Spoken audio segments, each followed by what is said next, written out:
Hey there, are you gonna play Republic with us? Hey loser, what's up? Fallout 3 is a game where a deranged teenager kills half of Washington, D.C. in an effort to poison the water supply. Because we don't know how to cope with our crippling daddy issues. My goodness. Wow. Fallout 3 is the first Bethesda game I've ever played. Yeah, I never played Oblivion or Morrowind. Stop! You violated the law! Oh my god! And because of this, I actually like Fallout more than Skyrim. Magic is for nerds. Sleep! And I prefer the unparalleled realism of the Fallout series.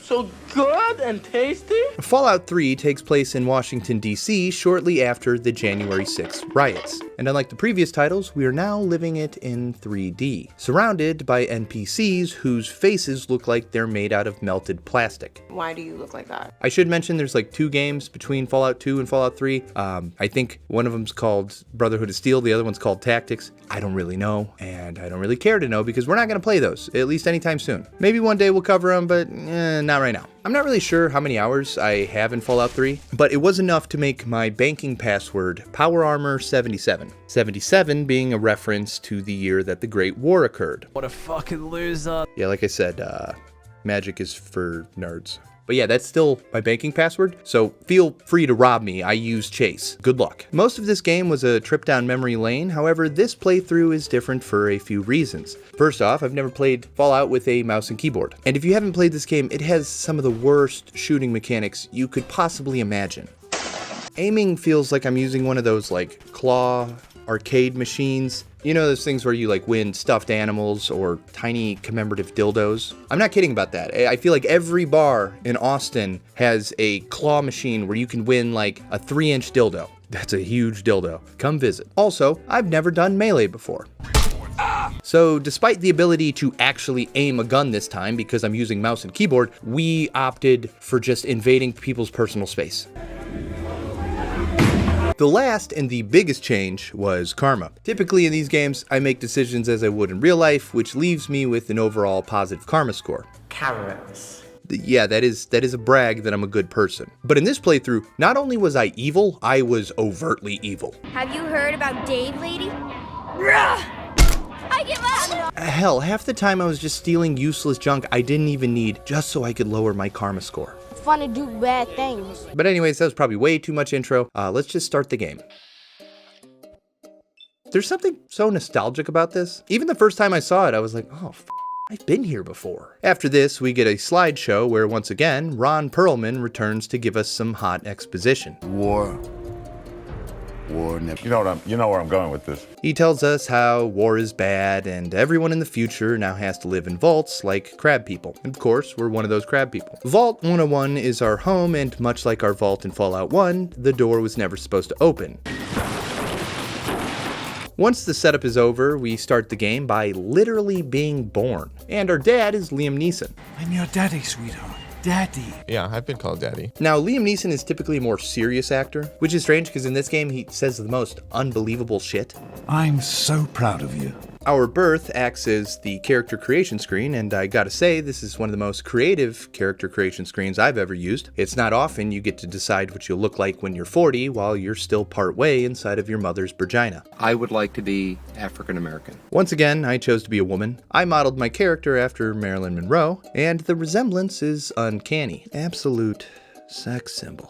Oh, we also get to decide what our name is, another thing you can't do as a baby. And to follow up on the last 2 videos, we of course named our character None. However, this special moment was ruined by our mother dying. Catherine, she's in cardiac arrest. Start compression. Get the baby out of here. Move, move. So after our mom rage quits the game before it even starts, we fast forward to the future and we are still a baby. What? No! Who is only capable of saying 2 lines, by the way.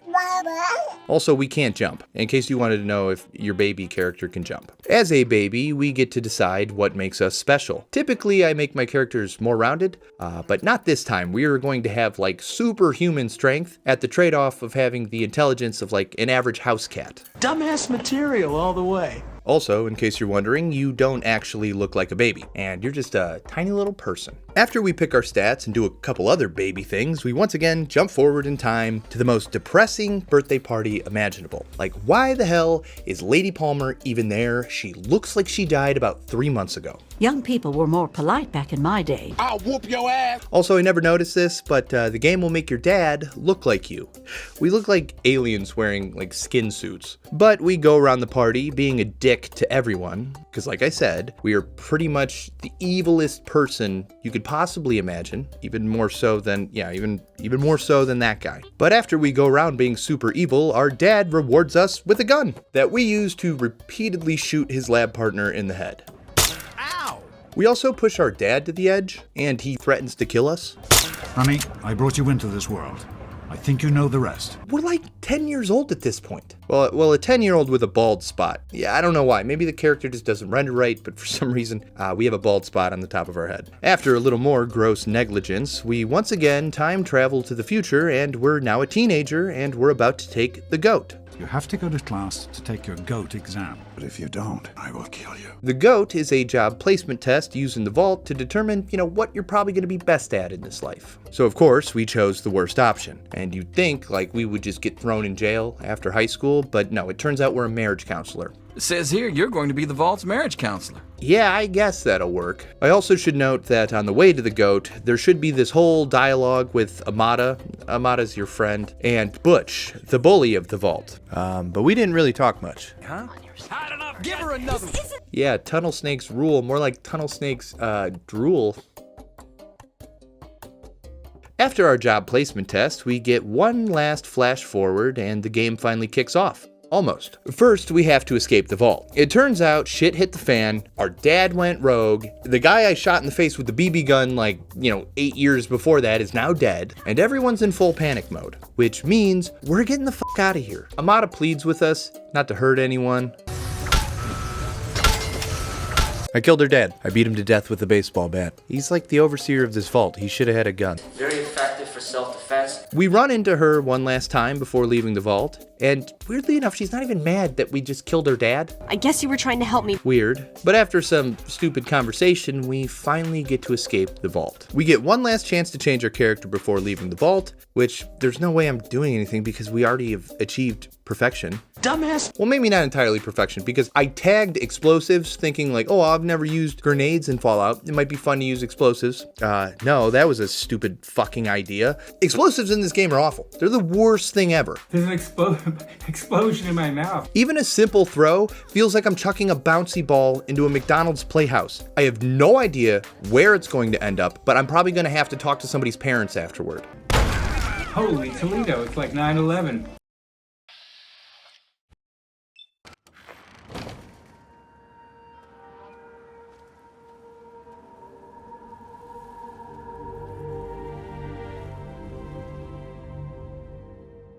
This is by far one of the coolest moments in all of gaming. Or it used to be, because now you can't walk 10 seconds without getting interrupted by some DLC radio signal. Fantastic, love it. But we are finally free to roam about the open world cabin. They designed the game to immediately point the player toward Megaton, and since I have to act like I've never played the game before, I guess, we're just gonna go to...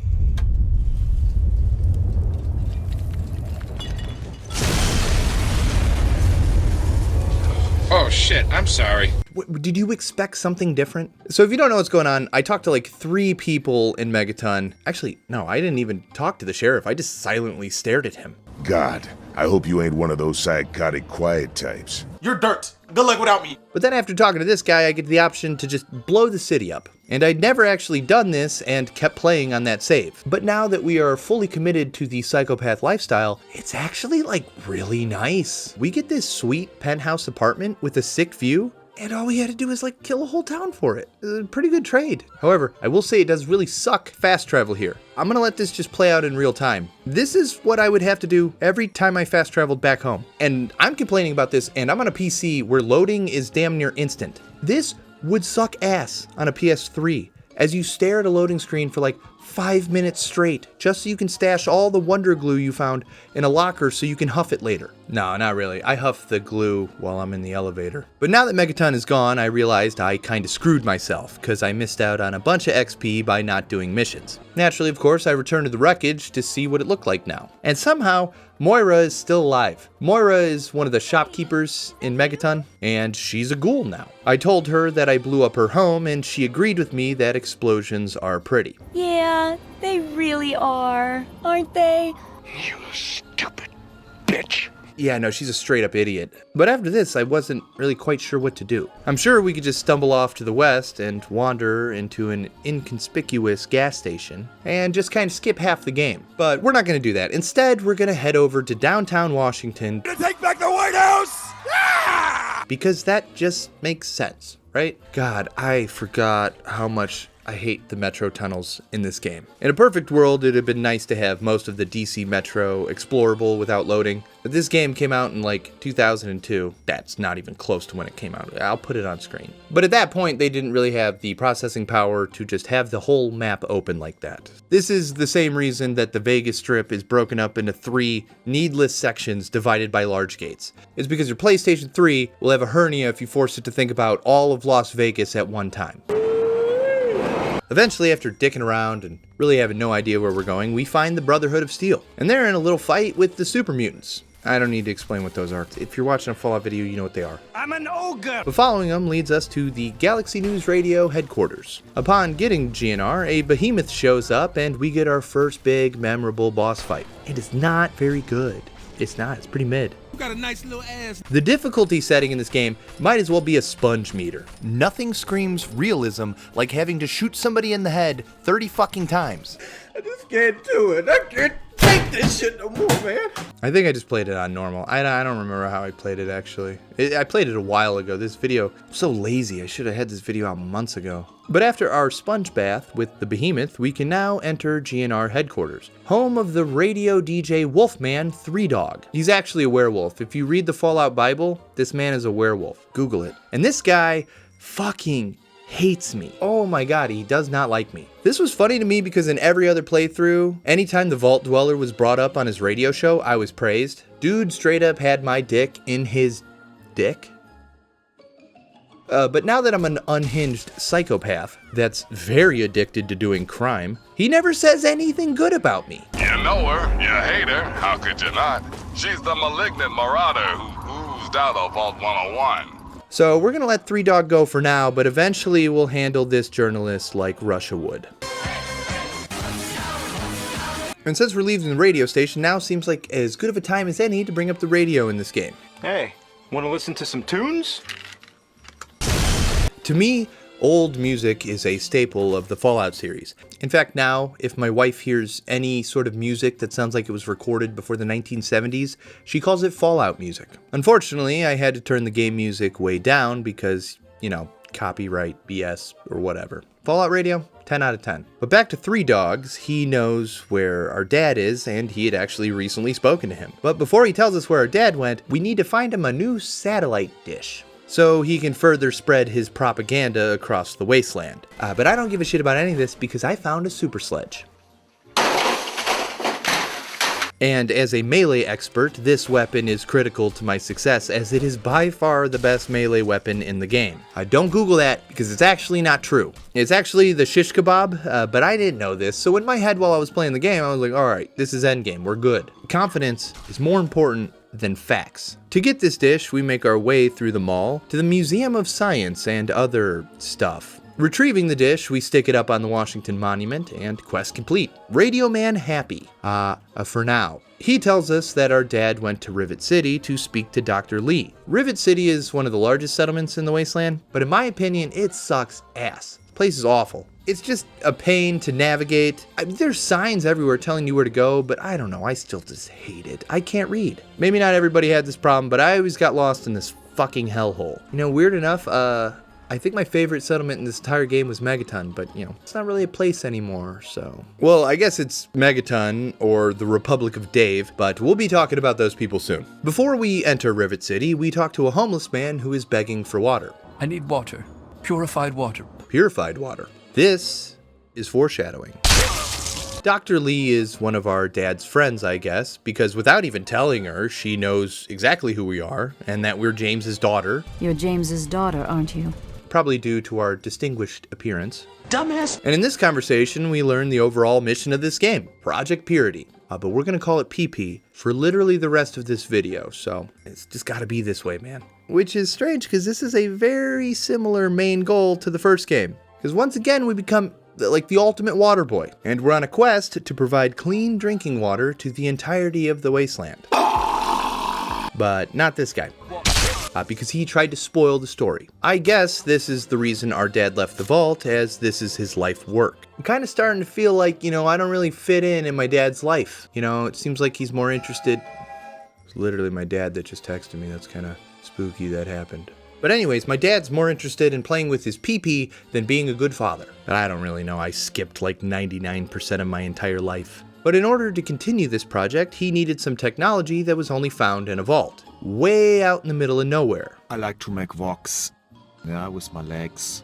Now at this point, we've done a couple missions to get where we are, but all this can be skipped. Technically, I think this is the first mission that you'd have to do in order to actually beat the game. But it turns out there's a vault under this auto repair shop, and after convincing the robot that we were simply late to getting to the vault... You have arrived 202.3 years behind schedule. Let me in, I'm trying to fuck! We enter to find a collection of pods. And oh my god, it's our dad. Oh my god. And once again, he is ignoring us. Typical. It seems everyone here is stuck in some sort of simulation, and luckily there's a pod that's open and available, so we log in. I think Tranquility Lane is one of the most memorable missions I've ever done. It's a lot like WandaVision, since the focus of the simulation is torture. But the first time I played this game, I was not expecting to be placed in some sort of 1950s alternate reality. So some brief exposition, every vault in the Fallout universe has some sort of weird experiment going on. Vault 112 was testing a prototype simulation device. The creator of this device was Overseer Stanislaus Braun, who for some reason wants to be a little girl. In this place, I can choose to be whatever I wish. Which I can't really talk too much shit about, because I choose to be a woman 90% of the time in video games. So it seems Stanislaus has some sort of god complex, since he's pretty much the admin of this server and can do whatever he wants. And what he wants to do is just torture all the poor people trapped in the simulation with him. The first thing he asks us to do is to make a little kid cry. You're a big dumb liar. The fuck you say to me, you little shit? Watch where you're swinging. Now this would be a bad thing to do, but you gotta remember, we're now a kid in this simulation too. Technically we're an adult. I don't need to justify this to you. You don't care. Conveniently, this old woman seems to be on to Stanislaus. The dream became a nightmare. It has to end. And tells us that there's a hidden terminal in an abandoned house. This is pretty much all the information we need to get out of the simulation, because going to the abandoned house, we find a collection of random objects, each of which play a different note. If you hit them in the right order, you unlock a terminal. This took me a while to figure out, because I just ended up dropping sick beats instead.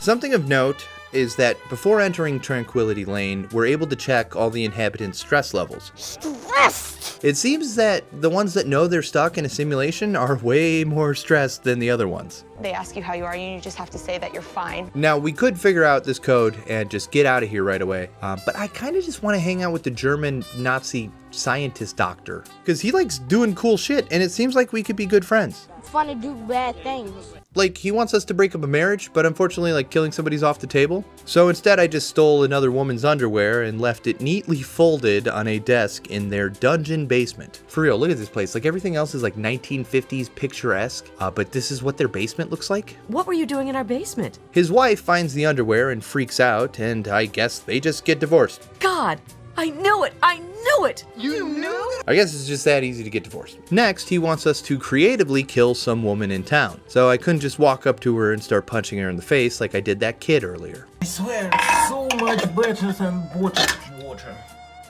Luckily, in the Fallout universe, they designed household robots with flamethrowers and saw blades. I guess it's for security or for utility purposes, but I don't really think it's a big deal. I think she kind of wanted to die. At one point, she just cowered over in the corner of her kitchen, and she had plenty of time to get up and deactivate the robot at this little console thing on her wall, but she just crouched there. I can't wait to die. I feel like I did her a little bit of a favor. Just saying. Lastly, he wants us to become the pint-sized slasher and just kill everybody in town. But at this point, it's weird. We haven't seen our dad yet. I wonder who our dad is in this fake virtual reality game. He's the dog. Yeah, no, he's the dog. No spoilers, but yeah, he's that dog right there. So, but now that we did all of the doctor's murder chores, we get to go back to the terminal and finally unlock it. I never read the logs in this, but Stanislaus is pretty screwed up. I mean, who would have guessed, right? He's pretty much forcing these people to live out their nightmares for his own enjoyment, over and over again, making people get eaten by sharks and other fun activities. Like I said, he's really cool. Luckily, there's some sort of fail-safe protocol, and a bunch of Chinese soldiers just show up and kill everybody. I never thought about this until now, but didn't I just kill everybody? Like, why do the soldiers make a big difference? But because Stanislaus is the admin, he's not going to be harmed. And everybody killed by the soldiers can finally die, like in real life in a video game, and are no longer forced to live out this Nazi's dark, twisted fantasies. And now I'm trapped here. It's all your fault. Run along now. God, imagine knowing that you're going to be stuck in a simulation by yourself for like the rest of eternity, and the last thing you say to another human being is run along now. Yeah, sometimes the writing in these games just fucking slaps, dude. Run along now.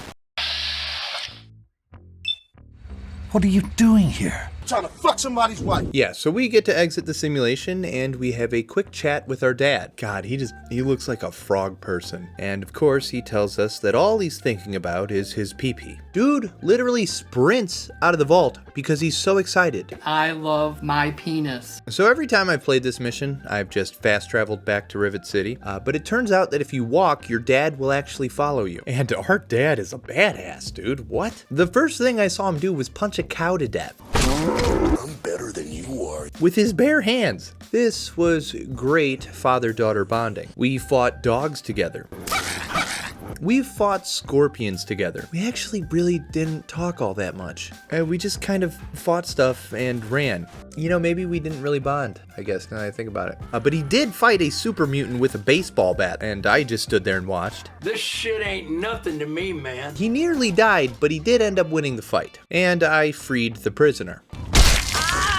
This is the best way to do it. Everybody wins. We make it back to Rivet City, where our dad and Dr. Lee talk about their little science fair project. In order to fix their PP, we need to find a Gek. What the fuck is that? Where have I heard this plotline before? It seems like Fallout 3 just took the plots of Fallout 1 and Fallout 2 and just kind of combined them together, which I guess it kind of makes sense. I'm sure Bethesda wasn't too keen on changing the lore. Now you might have noticed we're just kind of speedrunning the game. We haven't really done any of the side content, and the reason for this is power armor. In order to actually use power armor, we need to receive training, and the only way to get training is to get to the Brotherhood of Steel's Citadel. The reason power armor is so important is because we're melee. We're constantly getting shot at and kicked around. Oh, wow. Up until now, I've just been dealing with this by developing a healthy drug addiction. I think I've spent like 80% of this game suffering withdrawals from at least one substance at any given time. And while drugs are definitely cool, I do want a little more traditional protection. So for now, we're just gonna speedrun it until we get power armor, and then we can go dick around for a little bit. Man, I'm sure this video is gonna be obnoxiously long, but it seems like you guys like that. Which, if you're still watching, I guess comment if you like shorter or longer videos. And also tell me your shoe size, for reasons. Every fucking comment better have a shoe size underneath it. But anyways, we need to go find a Gek. And to do that, we need to get back to Project Purity, which, yes, it's the only thing my dad wants to talk about. Maybe we could go play catch, instead of working on your little dumbass water pump. My dad's PP is located in the Jefferson Memorial. Once we get there, I'm tasked with clearing out the super mutants who took up residency there, because all these scientists are huge pussies. Look at all these wieners. And despite the fact that I just watched this man fight a minigun wielding Hulk with a baseball bat, I of course have to do this on my own. Once we clear out the memorial, our dad confronts us about all the gang shit we've been doing. I've been hearing things. Things that have happened out there. Megaton destroyed? You? You didn't have anything to do with that, did you? I didn't do fucking shit. He asks us if we blew up Megaton. We tell him it's complicated, but it needed to be done, I guess. Not really sure how we're justifying that, but it's not like he cares. He just wants to exploit our free labor. And after this, we have to do a mission where he yells at us through an intercom. This is super annoying. And then we have to clear out a pipe. But oh shit, technology. The Enclave shows up. The Enclave is the remnants of the American government. When we return to the PP, our dad is in an altercation with an Enclave colonel. The government wants control of his PP, and our dad explains that his PP doesn't even work. I think it's funny, so I don't really care. But in traditional government fashion, they don't really care, and to settle this, our dad kills himself. Very cool, Dad. Thanks for everything.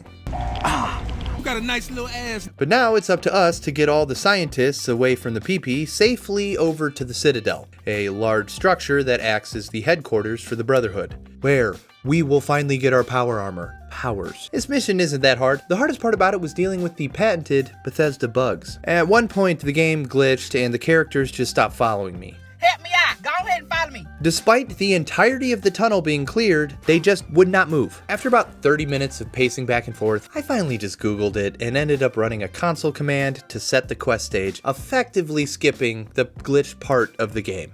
You can call this cheating, but for me it's more like patching. Eventually we get to the Citadel and Dr. Lee talks to this old man who calls himself Lion or something. I don't know. And I don't care. I don't care about any of this because I'm finally at the Citadel. I want one thing, and that's power armor training. You ready for this?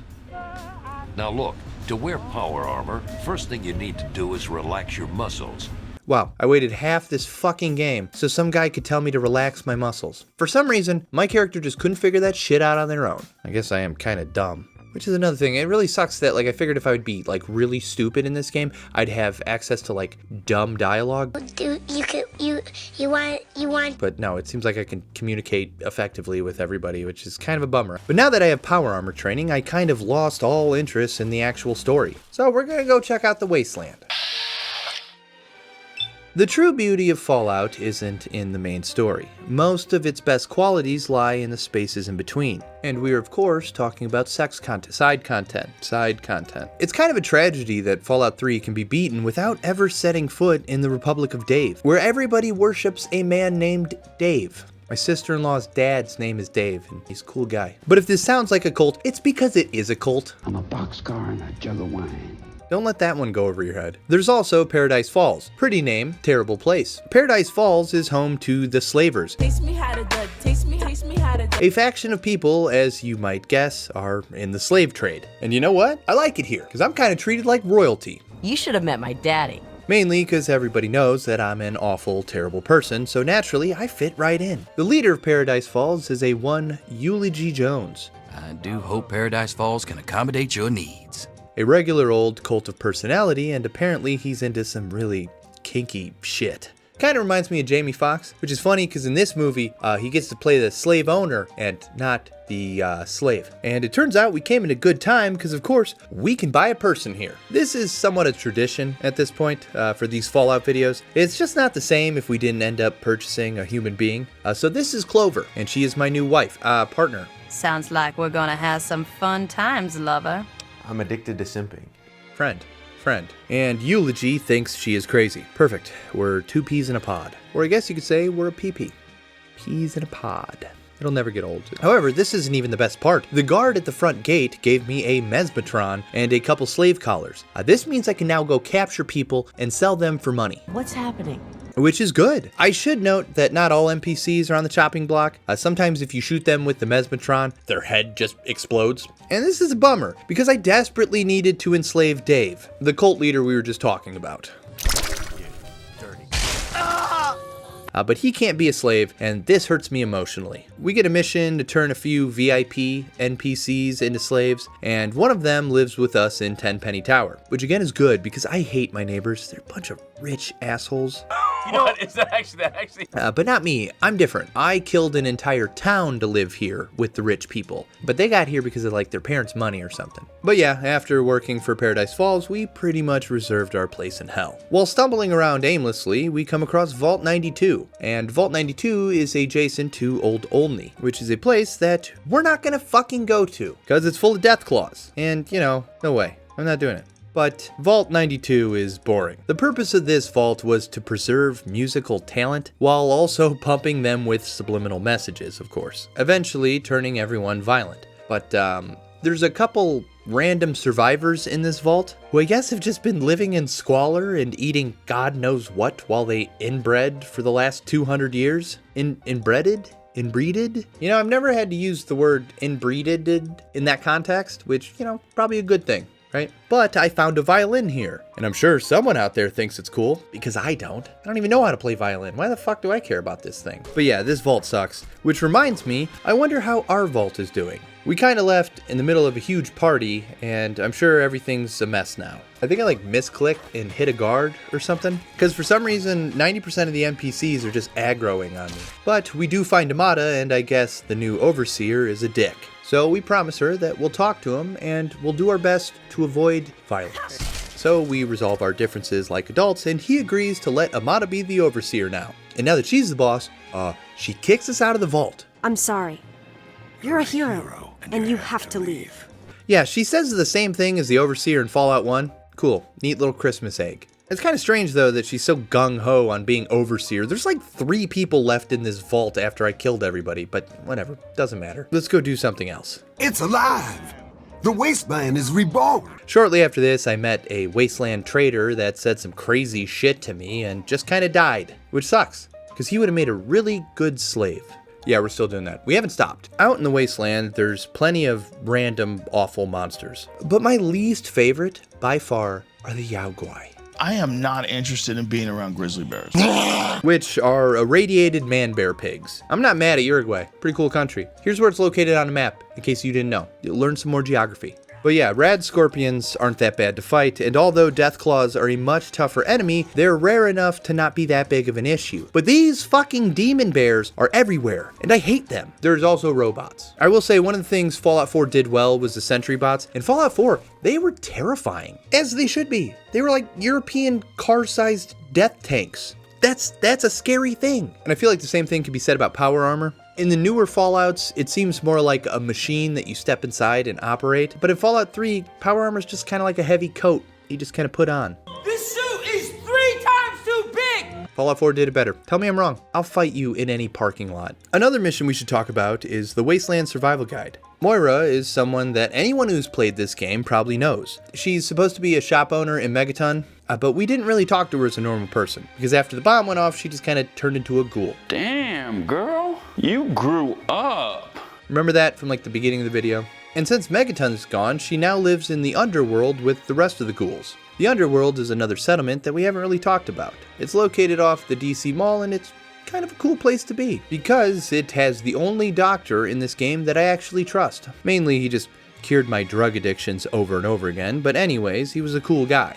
But yeah, Moira wants to create a book, or a wasteland survival guide. And she needs our help actually writing the book. At first, it seems like this mission is going to be pretty short, but it ends up being one of the longer ones in the game. I think there's about 9 parts of it, but I wasn't counting. For example, repelling mole rats. Here, Naked Mole Rat, I still think of Kim Possible. Shigo is way hotter than Kim. Also, another thing about the Wasteland, does anybody else think it's weird that every fucking city in the Fallout universe has a Corvega car plant? How many of these cars were they selling? Pip-Boy Bobbleheads are like a refined manifestation of the entirety of Fallout's lore and branding into a singular object. Crazy enough, I've never found all the bobbleheads in Fallout 3. I think for some reason or another, I just didn't end up visiting all the places or didn't care about some of the skills. But now, since we're trying to make a stupidly long YouTube video, I think we should find all of them. It's not a bad idea. So instead of just aimlessly stammering around, I just Googled it. And the first bobblehead on the list is Strength. Obviously, because it's the first attribute in Special. And it belongs to Lucas Sims, who is the sheriff of, yep, fucking, you guessed it, Megaton. That bobblehead's gone. I mean, how many times is killing an entire city of people gonna come back to bite me? I'm the real victim in the Megaton nuking. So unfortunately, this is impossible because the first bobblehead we cannot attain unless we just use console commands again. And I'm going to allow myself one free pass because I don't want to have to reset this game just to grab a bobblehead and then replay the whole thing. I was nice enough to go and record what it would have looked like. And honestly, I did think about lying to you and saying that, oh, you know, I did grab it. There you are. Now. But I didn't. I told you the truth so you could realize that I'm a big scumbag. To get the perception bobblehead, we go back to the Republic of Dave. I love it here. The next one sucks ass. The bobblehead for endurance is in Deathclaw Sanctuary. Luckily, it's in the first room. But I didn't know that. So I ran around the whole place. I killed like 3 or 4 of them and I wasted all my ammo. I'm not gonna fight these with melee. What are you, stupid? Yeah, no, I threw grenades and mines at it. I know I'm playing melee, but I can't fight this death gecko. So I wasted all my mines. Which it was pretty good because I guess I pumped up that perk even though I haven't put a single fucking stat point into it since. The Charisma bobblehead is located in Vault 108. I'll just let the inhabitants of Vault 108 explain their vault. Gary! Yeah, it's the Gary Vault. This is a fun one. Yeah, you'll see this one online in memes and stuff, you know? Everybody loves it. Me and all my homies love the Gary Vault. The next bobblehead is Intelligence. This one's super easy to get. We already got it at like the beginning of the game. It's in the Rivet City Science Lab when we meet Dr. Lee. If you didn't see it, you're dumb. Pay more attention. Moving along, the Agility bobblehead is at a disposal site. Yeah, this is a place I didn't even know existed in this game. It's just a radioactive field. It's super cool. Love it. Awesome. So special. The last special bobblehead is located in Arlington Cemetery. I don't know if they're being ironic putting the Luck bobblehead in a cemetery. If they are, I understand the joke. Good job, writers. Yeah, so I did write up a part in this video where I explain where like every skill bobblehead is, but it's just gonna amount to a list and I don't want to edit that. You don't want to watch it because it's not like somebody's clicking on this video to know where the bobbleheads are. They don't give a shit. So we're just going to skip this part. The only important thing to know is that I got every bobblehead except for laser weapons because laser weapons is in the Enclave base, which we don't have access to yet. So just know that I got every bobblehead except for one now. And I need to make sure that I get that later on in the game when I'm actually at the Enclave base. It's actually called the Energy bobblehead, not the laser weapons bobblehead. So whatever, doesn't matter. Let's get back to finding the Gek. So John McCain told us where to find it, but there's one little problem. The site of the vault took a direct hit from a nuke. So the entrance to the vault is inaccessible due to radical activity. They got sand in the potato salad! I should put a rocket power meme here. But luckily there's a cave right next to the vault that connects to it underground. The problem is kids run it. Like, children make up a town, and it's called Little Lamplight. Don't take another step, or we'll blow your fucking head off. And they won't let me in because I'm a mungo, which is children's slang for an adult. You mungos are nothing but trouble. The fuck you say to me, you little shit? So unless I can get their friends back from Paradise Falls, I'm not getting into this vault. And basically, we have 2 options here. We either go to Paradise Falls and buy all the kids back and return them to Little Lamplight, which I'm not gonna go buy children slaves. Even though we're freeing them, there's something weird feeling about that, right? Or we can show Eulogy Jones, the main guy at Paradise Falls, where Little Lamplight is, so he can enslave all the kids. Which, yeah, I mean, even though we're evil, that is a lot. So I just chose option D, and I killed all the slavers, right? That way we don't have to buy kids or enslave kids. Real hero stuff. And after we kill everybody at Paradise Falls, we get to release all the prisoners. Well, most of them. I tried to remove their collars, but I didn't have enough of a repair skill, so every time I tried to remove a slave collar, it just blew that person's head off. Good to see you. I think after I killed 2 people I was trying to save, the rest of them just kind of wanted me to leave. It's fucking awesome, actually. So we free the kids and escort them back to Little Lamplight. They let me in, and it turns out some kid named Sticky is having his birthday party, which means he's getting kicked out of the campsite. Which brings up the question, who the fuck is putting these kids there? It's not like they're procreating, right? Right? Oh, please, someone email Bethesda. So we need to get to the bottom of this. But yeah, Sticky sucks ass. He's gonna have a shit life, and it's all gonna be his fault. La la la la la la la. You shut up. Also, the game wouldn't let me punch him. I tried. Because part of that mission is we need to escort him over to Big Town because he's now an adult and he belongs in Big Town. Is that what's going on here? What the fuck is going on here? Now that that's done, we can finally enter Vault 112 after we fight every super mutant in this game. It's a mess getting in there. There's so much shit in between us and this Gek. Vault 112 is grosser than the other ones. You get the sense that some serious shit went down here. It appears this vault was conducting experiments with FEV. Some of them didn't work as well as others. We wander around the vault for a good while until we come across a working intercom, and we meet a guy named Fox. He's a super mutant, but he's special, because he's smart enough to talk. True freedom! Fox instructs us to open the doors to the holding cell, and after we kill all the monsters, we release him and finally get to meet him in person. And he doesn't kill us. He's a cool guy. And in fact, he wants to help us retrieve the Gek. Because if we went in there, we would likely die immediately. I know this because I didn't trust him, and I went in there and I died immediately. The room is full of radiation, and he can survive it, but we can't, so we're just gonna have to trust him. And after we remain patient for a second, he gives us the Gek, or Garden of Eden Creation Kit. Although I think like Pieb would have been a better name, you know, Paradise in a Box. Sounds cooler. But no matter, this is cool. We have it, and we can bring it back to the Brotherhood, who for some reason still hangs out with me despite the fact that I'm a psychotic lunatic that eats babies. I don't eat babies. Yet. So we just gotta leave the vault.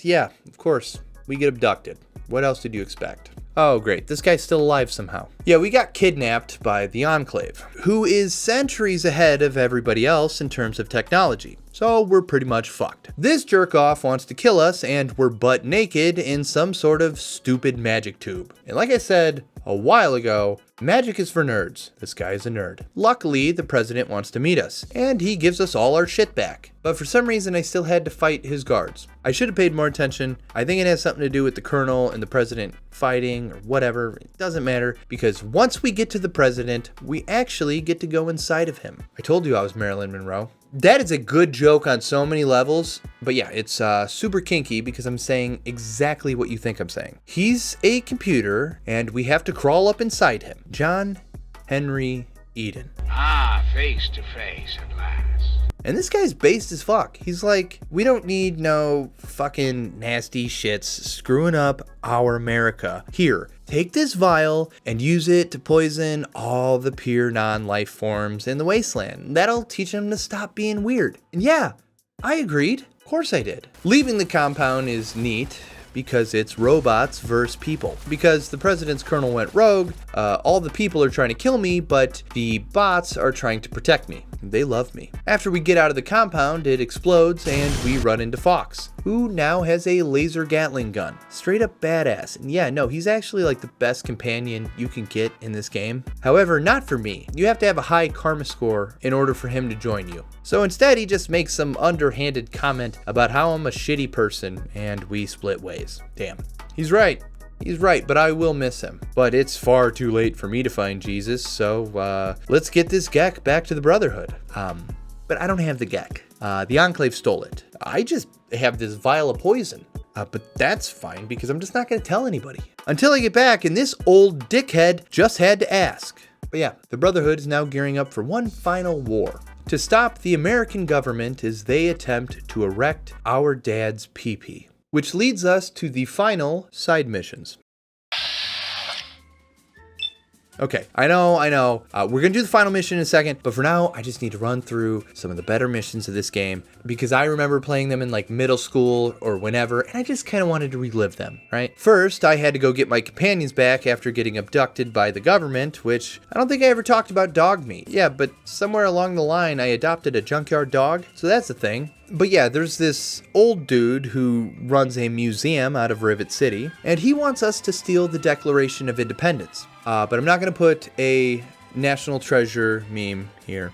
because that would just be too easy. So instead I'm gonna put 2. People don't talk that way. At the same time, and I hope that was jarring. When we get to the National Archives, we meet a mercenary lady named Sydney, and she graciously offers to help us get the declaration, and dies immediately.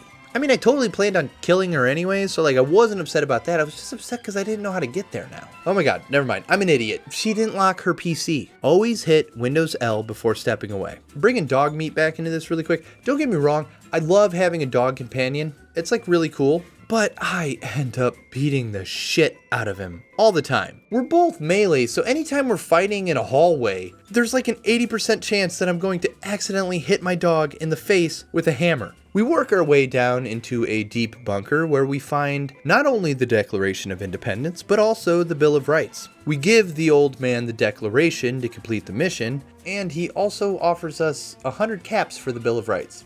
That's not that much money. Fuck you, dude. I'm gonna go throw it off a cliff. Or at least I tried, but it turns out you can't drop quest items. Whatever, I'll just hold on to it. I'd rather die with this thing in my backpack than get ripped off by some high school history teacher. I also tried to throw that violin off the same cliff, but no, I can't. It's a quest item. I don't know who it belongs to, and I don't really care to find out, because I refuse to learn anything. Stealing Independence, 3 out of 10. It's not as cool as I remember. Next, we head north to this exact location where we unknowingly stumble upon a settlement with actual green trees.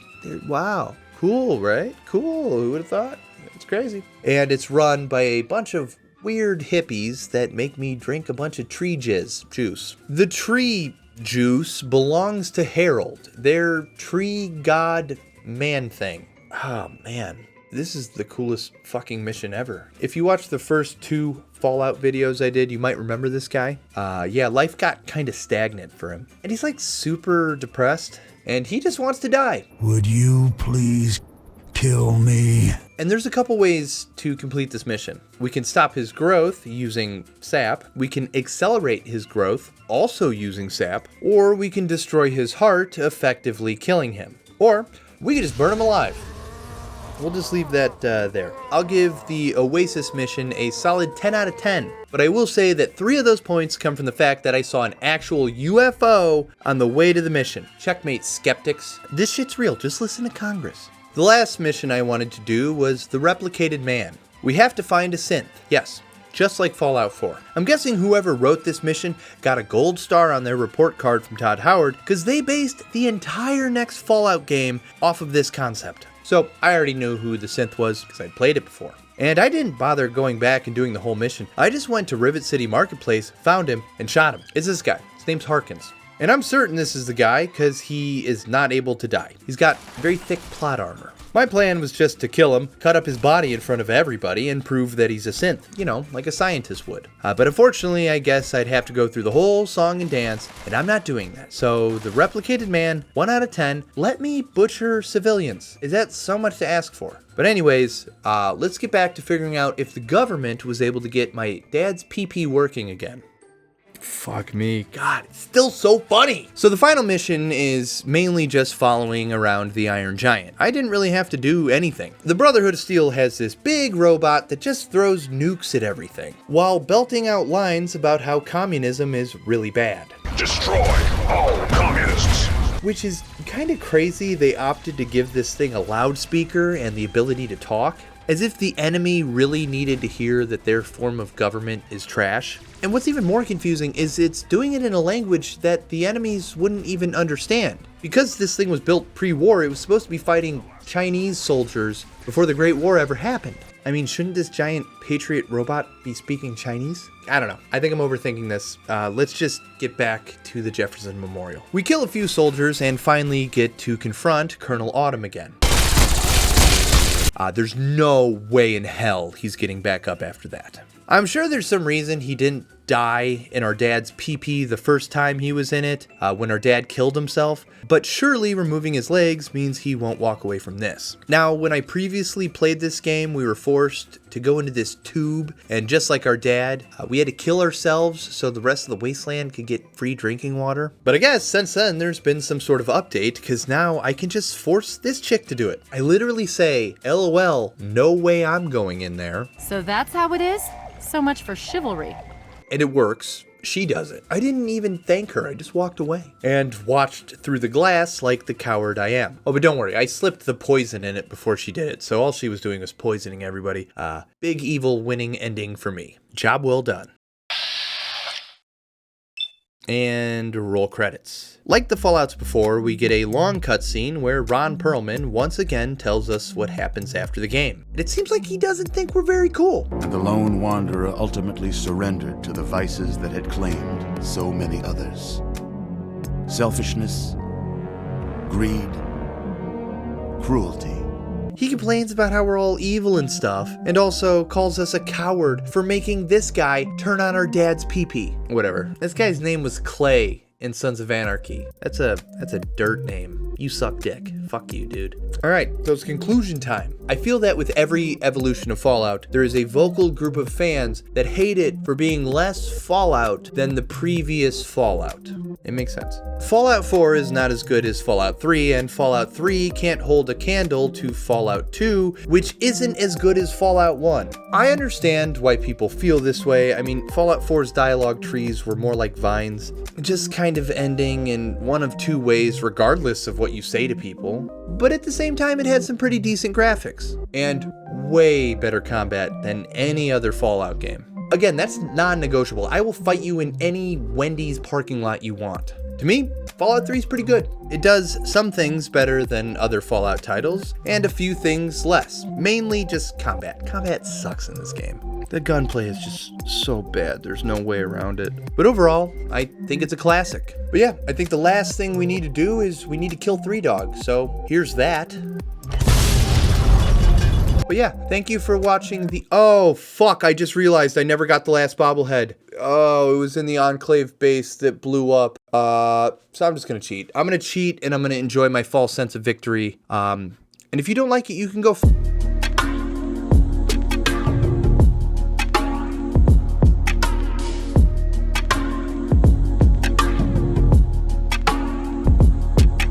Wow, what a great video.